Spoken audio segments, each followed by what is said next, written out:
بسم الله الرحمن الرحيم. الذين كفروا ويصدون عن سبيل الله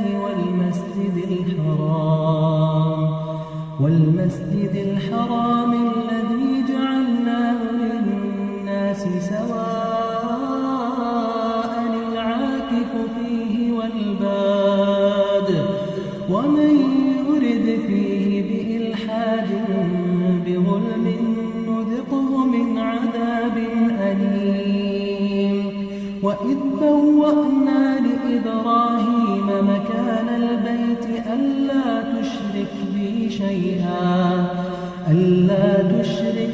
شيئا وطهر بيتي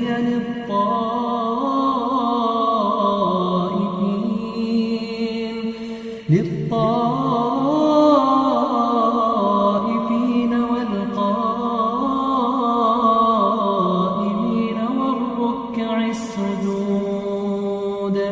وأذن في الناس بالحج يأتوك رجالا وعلى كل ضامر يأتين من كل فج عميق ليشهدوا منافع لهم ويذكروا اسم الله في أيام معلومات على ما رزقهم من بهيمة الأنعام فكلوا منها وأطعموا البائس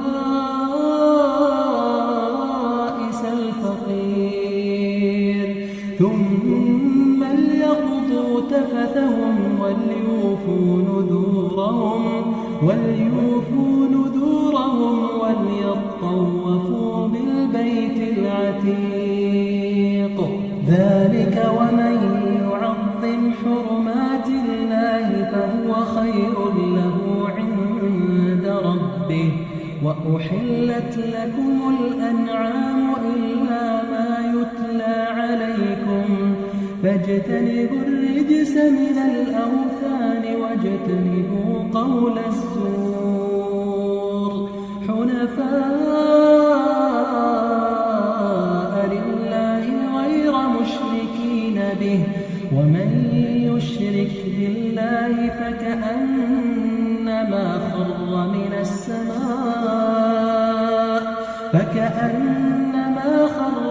السماء فتخطفه الطير أو تهوي به الريح